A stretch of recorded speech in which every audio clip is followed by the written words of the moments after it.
ఈరోజు ఒక విషయాన్ని బాగా జ్ఞాపకం చేసుకోండి. ఏ విధంగా అయితే ఈ లోకంలో నీ అవసరతలు తీర్చి నిన్ను మంచిగా నడిపించడానికి దేవుడు నీకు ఎంతో మీ నాన్న మీ అమ్మ ఎంతో ఉపయోగపడతారో అంతకంటే ఎక్కువగా మీ నాన్నని ఏ విధంగా అయితే నువ్వు అడిగావో అలాగే నీ పరలోకపు తండ్రిని అలాగా నువ్వు అడగగలిగినట్లు అయితే ఆయన నీ యొక్క ప్రతి ఒక్క అవసరతలు అక్కర్లు ఆయన ఏం చేస్తాడ తీరుస్తాడు.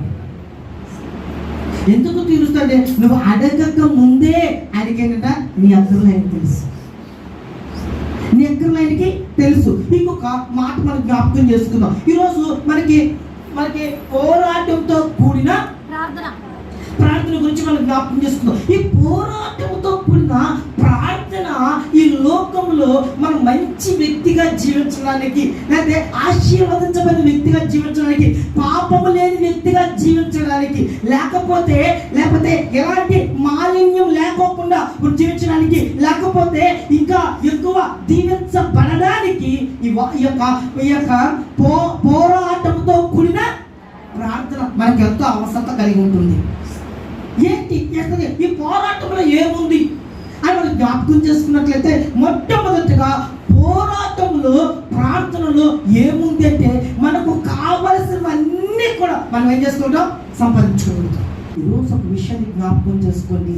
ఈరోజు నువ్వు నీ తండ్రిని, నీ పరలోకపు తండ్రిని ఏం చేస్తావంటే పోరాటముతో నువ్వు అడిగినట్లయితే ఆ పోరాటము నీ దేవుడి దగ్గర అనేకమైన దీవెనలు ఆశీర్వాదాలు పొందుకునేసారు. అంటే దీవెన అనేసరికి అన్ని లోకానుసారమైన ఆలోచించుతుంది. ఆధ్యాత్మికముగా చెడు నుండి పారిపోయేటట్టుగా, పాపాన్ని ద్వేషించుకునేటట్టుగా, లేకపోతే అనేకమైన ఆధ్యాత్మికంగా నువ్వు బలమైన వ్యక్తిగా నిలబడడానికి, పాపాన్ని అసహించుకోవడానికి, అమ్మ నాన్న చెప్పిన మాటను విధేయత, ఆ మాట వినడానికి కావాల్సిన మనసు కూడా దేవుడు నీకు నేర్పిస్తాడు. అర్థమవుతుంది? పాపంలో పడిపోకుండా, పడిపోయిన పాపంలో తిరిగి నిలబడడానికి ఇవన్నీ కూడా దేనికి ఉపయోగపడతాయంటే పోరాటంతో కూడిన ప్రార్థన. ఓకేనండి? ఏంటో ఈరోజు మనం చూద్దాం. ఇక్కడ వాక్యం ఏం చెప్తుందంటే, నువ్వు వాక్యము నీతో ఉన్నప్పుడు, వాక్యము నీలో ఉన్నప్పుడు ఆ వాక్యము నిన్ను మోసపోనివ్వకుండా చేస్తుంది. ఆ వాక్యము నిన్ను ఏం చేస్తుందంటే ఆ మోసము నుండి తప్పిస్తుంది. ఇప్పుడు చాలా మంది దేనికి అలవాటు అయిపోతుందంటే సులువుగా సంపాదించడానికి.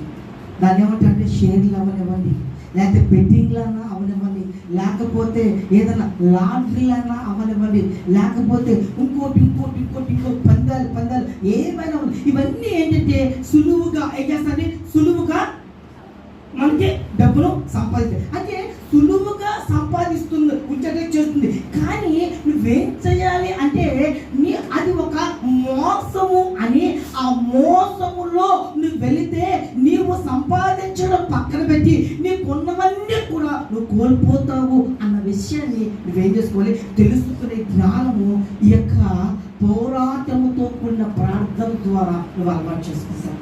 ఇప్పుడు సపోజ్ నువ్వు ఎవరితోనూ మాట్లాడుతున్నావు, వాళ్ళు నీకు మోసం చేస్తారో లేదు, నీకు అన్యాయం చేస్తారో లేదు, అయితే నీ దగ్గర ఉన్న అన్ని తీసేసుకొని నిన్ను మరి వాళ్ళు ఏదన్నా అన్యాయం చేస్తారు. ఇవన్నీ కూడా ఏమిటంటే వాక్యము ద్వారా, ప్రార్థన ద్వారా మనకి ఏం చేస్తుందంట అవగాహన వస్తుంది. నీ లిమ్స్ ఏంటి, నీ అర్హతలు ఏంటి, నువ్వు ఎవరితో మాట్లాడాలి, నువ్వు ఎంతవరకు మాట్లాడాలి, నువ్వు ఎక్కడున్నావు, ఏమి చేస్తున్నావు, ఏమి చేయకూడదు, ఎలా మాట్లాడాలి, ఎలా మాట్లాడకూడదు, ఎలా ఉండాలి, ఎలా ఉండకూడదు, ఇవన్నీ కూడా నీకు ఏం చేస్తాయంటే ప్రార్థనతో, పోరాటంతో కూడిన ప్రార్థన ఏం చేస్తాడ నేర్పిస్తుంది. మొట్టమొదటిగా క్రైస్తవులుగా మరొకసారి చెప్పాలి, నువ్వు నీ భార్యతో చెప్పు, నీ భర్తతో చెప్పు, నీ తల్లిదండ్రులతో చెప్పు, నీ బిడ్డలతో చెప్పు, ఎవరితో అయినా చెప్పినా నిజము మాట్లాడటము అన్నది నువ్వు నేర్చుకోవాలి. నీకు విషయం చెప్పమంటారా, నిజము మాట్లాడితే నువ్వు ఒక్కసారి బాధపడతావు, అప్పటికి ఎదుటి వారికి బాధ కలిగించుతావు, కానీ జీవితాంతం నీకు సంతోషం కలుగుతుంది. ఆ ఒక్క అబద్ధము కానీ, ఆ ఒక్క మోసము కానీ నీవు ఎవరితోనో మాట్లాడినట్లయితే జీవితాంతము బ్రతికి ఉన్న చచ్చిపోయినట్టుగా మనం జీవించాల్సిన పరిస్థితి ఏర్పడుతుంది. అంటే రెండొక్కసారి మనల్ని వాళ్ళు నమ్మకోని పరిస్థితులకు మనం ఏం చేస్తామంట వెళ్ళిపోతూ ఉంటాం. అయితే ఇక్కడ ఏంటంటే ఇక్కడ వాక్యం ఏం చెప్తుందంటే బాగా చదవండి, అక్కడ చెప్తా.